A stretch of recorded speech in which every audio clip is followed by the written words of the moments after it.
Almost afternoon, everybody. Happy Sunday.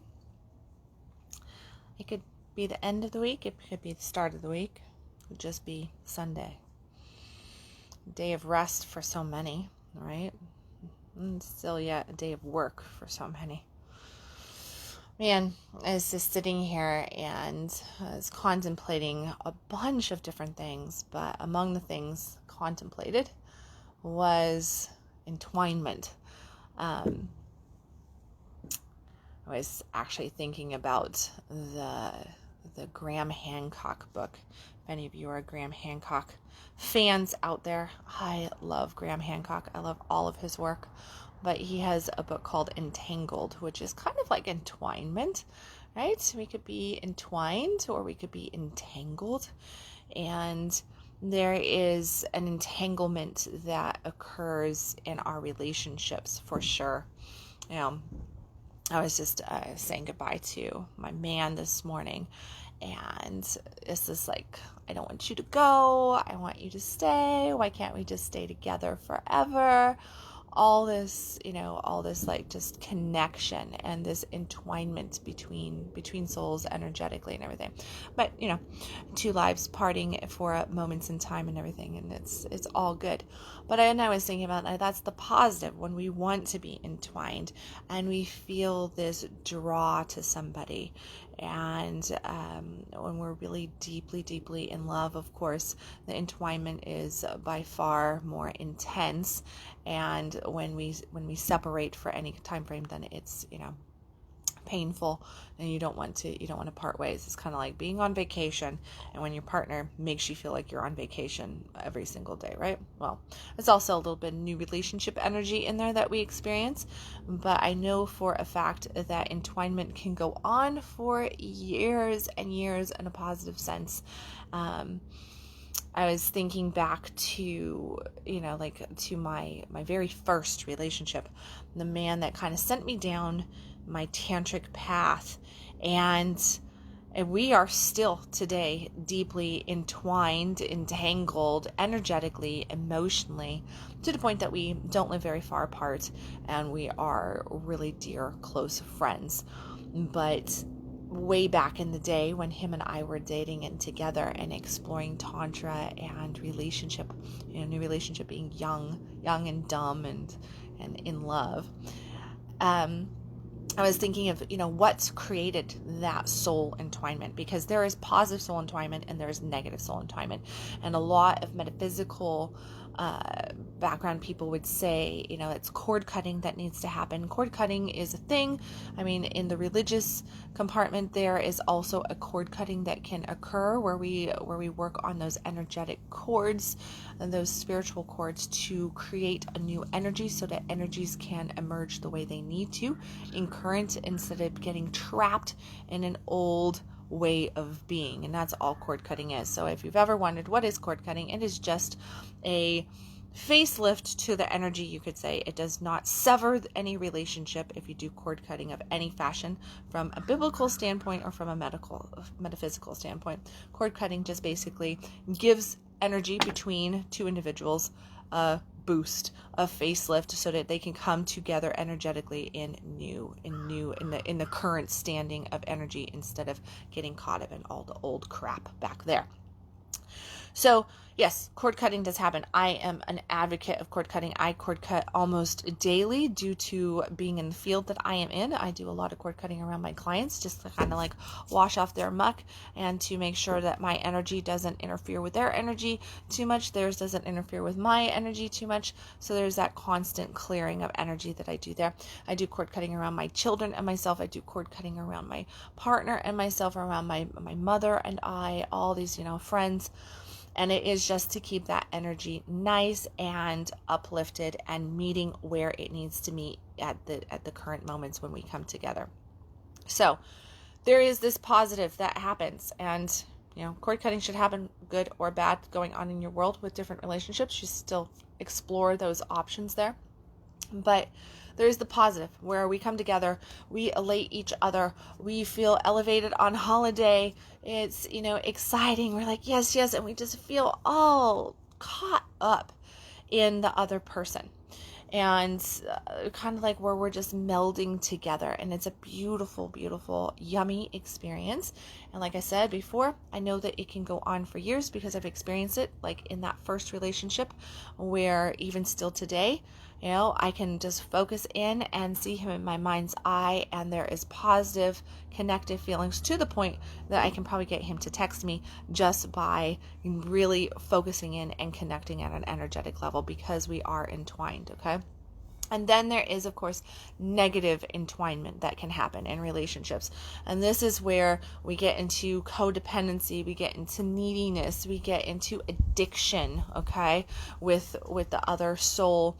And it's typically not felt on both sides, okay? But there can be a coming together at severe levels where there is that addiction, where both sides are feeling that connection, where it is hot and fast moving, but there just isn't the depth. It is focused on something that is more surface relatable than something that is deeper in the soul level. So when you are moving into those positive entwinements, you're going to find that, yeah, maybe that energy is moving fast, but it probably has built its momentum over a long period of time.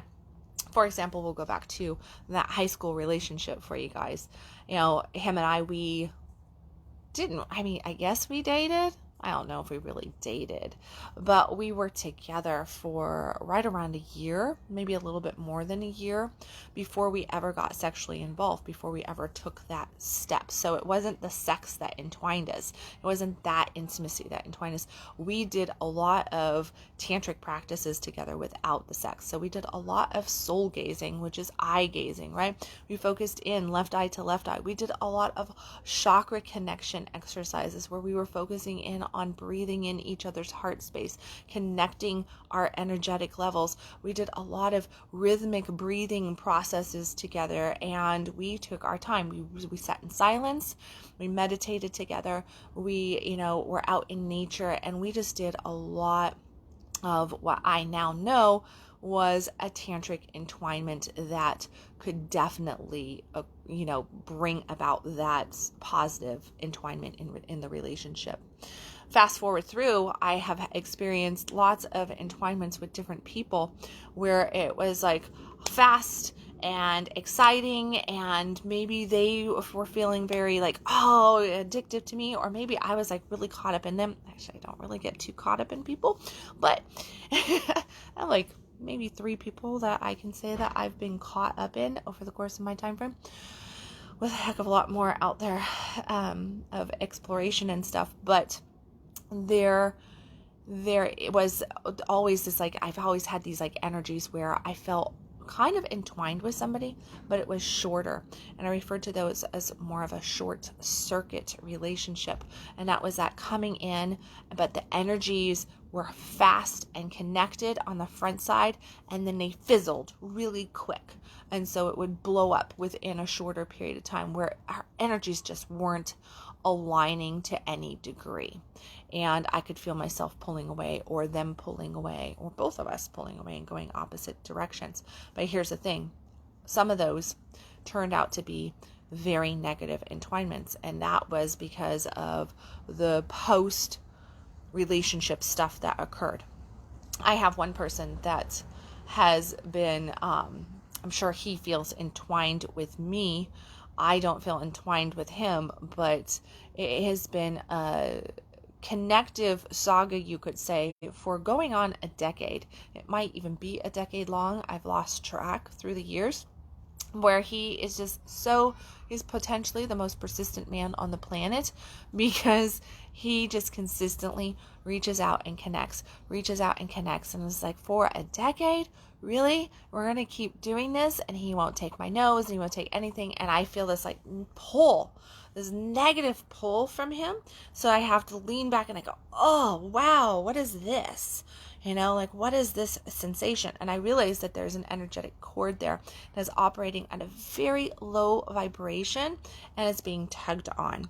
And that's where the cord cutting definitely comes into play. I do cord cutting around that. I do physical actions around it to make sure that kind of gets released and stuff, because there's this like negative pull to that relationship. So I end up really focusing in and trying to sever that entwinement. But for somehow that entwinement is occurring, but it is a negative because it does not feel good. And this is how we know if it is a positive entwinement or a negative entwinement, and what, we want positive in our lives, not negative. And it is just from the feelings that occur inside of you when you come together. Okay. So does this relationship elevate you, or does this relationship have you go, right? Right. So we can feel, at departure, when we say goodbye to somebody, we can feel that tug. That does not mean that it's a negative entwinement. What the negative entwinement, when we notice it, it's going to come in more on the front side of that connection, or it's just like, this is not like, I just have this, are we grabbing? Are we trying to hold on to? Are we being, is there negative? Is there fear in that front side of it? Are we grasping to hold on to the energy? Because that holding on, that grasping that we get into in relationship is negative. It is a low vibrational energy. Now, if you meet and you come together and you're around somebody and you feel elevated and lighter, and like I said, like I have this relationship in my life of current where I feel like I'm on freaking holiday when I'm in his presence, and it's just like I could be all stressed and scattered and everything, but then when I come into this person's presence, then I'm like, it's like I've been at the beach for 5 days all of a sudden, and I've just been chillaxing there, and just enjoying life, and probably got a couple rum drinks on my system or something. And I refer to it as that I feel kind of drunk in that energy. And that is a beautiful space, because that means that the energies are operating the way they need to be. The polarities are there.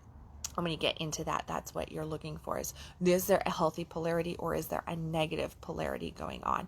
And you can tell by where you're being hit at that cord level. So, and I keep going like here to my gut right here, like right at the stomach level, right? And that is because this is the energy space that we hold a lot of negativity in, right in here in our bodies. And when we hold that negativity, and I know for myself that when I get around certain people, no matter how I might feel about them, like, that's a nice person. Oh yeah, I care about that person, or even I love that person. But if I feel this like, right here, I realize that there is a low vibrational connection that is pulling at us, at both of us, and that I need to be the conscious one to work on that energetic severing a little bit to elevate the relationship. Okay. So entwinement in relationship, positive, negative, supporter of polarity. What, like, how does it make you feel? Is it a positive or a negative in the body? Where is it showing up in your body when you feel something from somebody? Do you feel it up here in your heart space? Is it a cracking open and a connection? Or is it right here where you're like, ooh, that doesn't feel very good.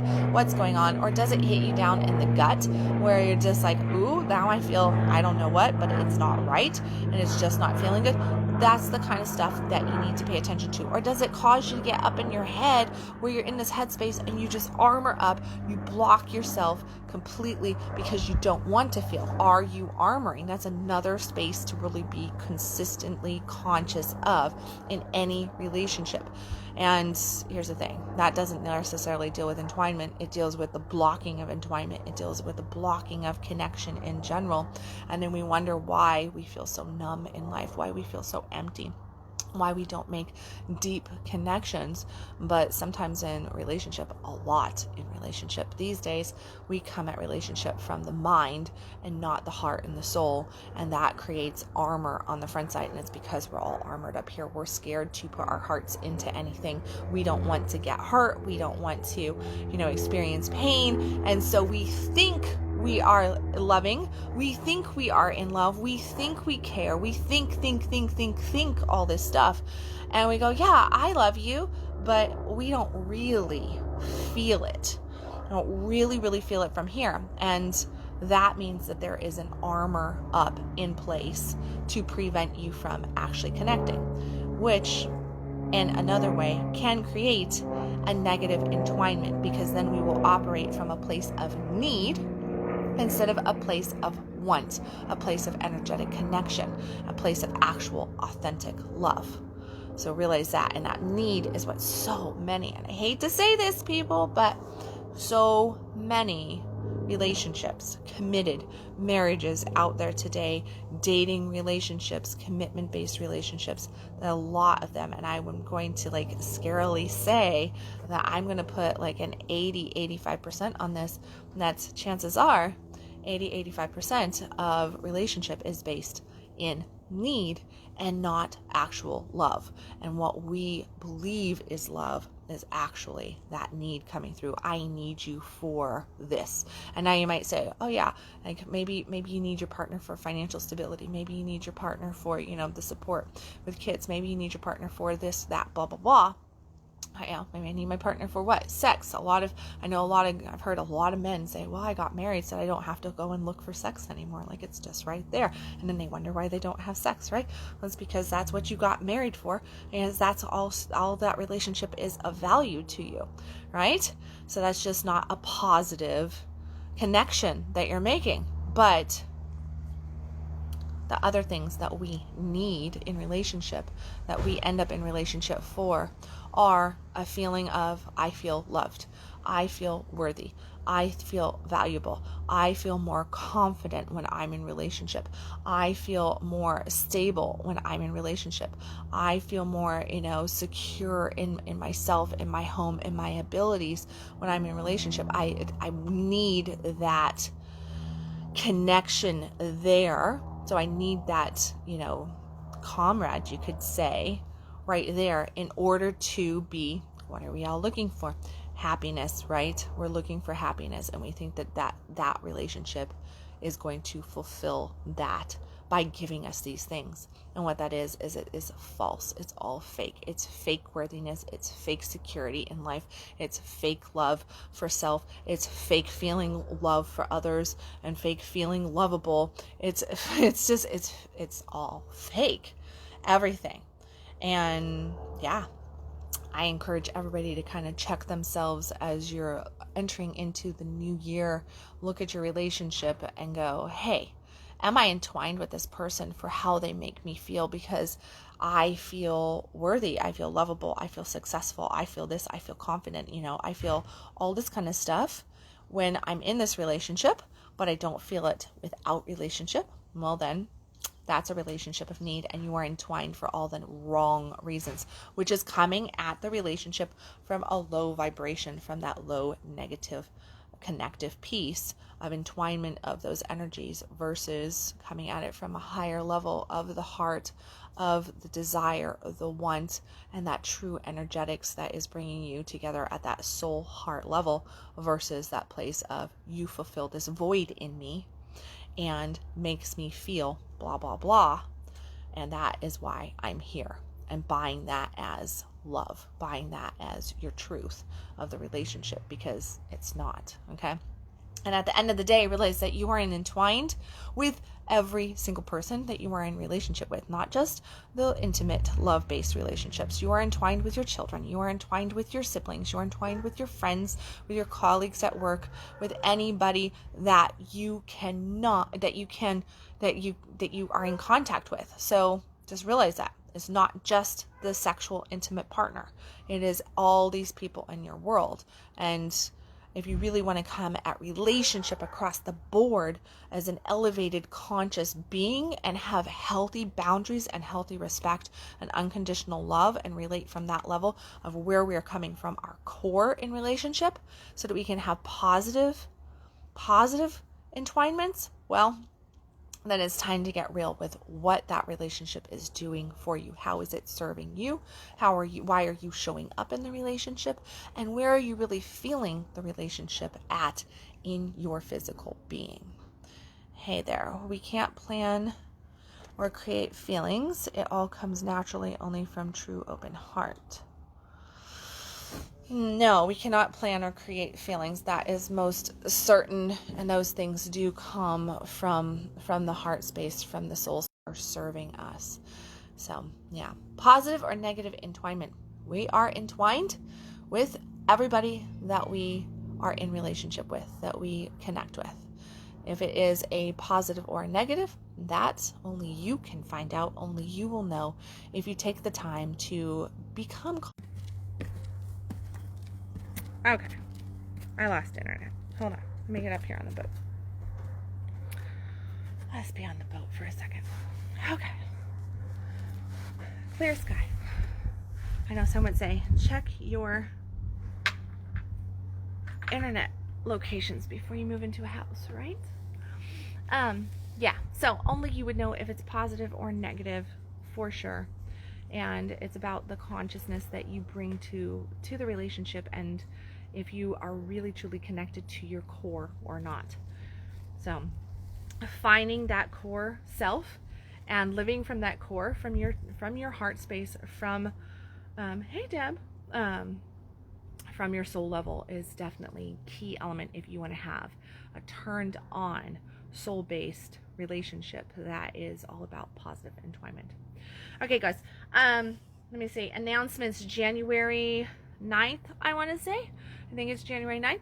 I have my first workshop of the year coming up, which is all on integration work. It is all on the energetics and the connections and everything that I pretty much teach on from here on Conscious Coffee and in my writings and in my practice and everything. But this is the hands-on version of it, where you get to learn the magic of the quantum world and get to see that it's not just a special gift to some to be able to do the energetic, magical things that you might see out there, or that have you even experienced or heard of.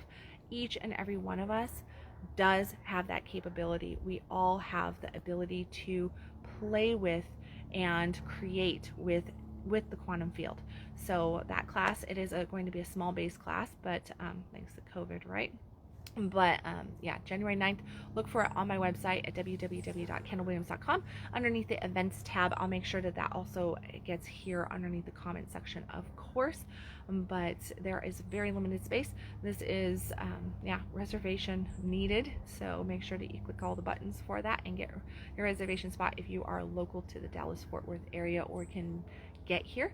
I would like to start off the new year by clearing out that energy, by learning about connection, the power of it, and yeah. So other than that, look for other announcements coming up January 1st-ish. I'm going to say 1st-ish. I don't know what my Wi-Fi will be, but I will be in Colorado, enjoying all the snow and possibly a little bit of yummy good stuff, a little bit of lovemaking and all that good stuff. But I will take the time to share with everybody the announcements of 2021, where my business is going, what is happening in my life, what the plans are, what you can expect coming from me for you, and how we're going to rock out 2021 in a big, big way. Remember, you are worthy, you are lovable, you are capable of creating dynamic, beautiful relationships, abundance, health, well-being. It's all yours. It's all here. The universe definitely wants you to have it. The universe loves to work with speed. And I can tell you that when you come from a heart space, that's exactly what happens. It works with speed and your shit shows up really quick. So be prepared. Be prepared. It's just coming in contact with your heart. Know you're worthy. Know you are lovable. And stop existing. Start living. I will catch you tomorrow with another Conscious Coffee.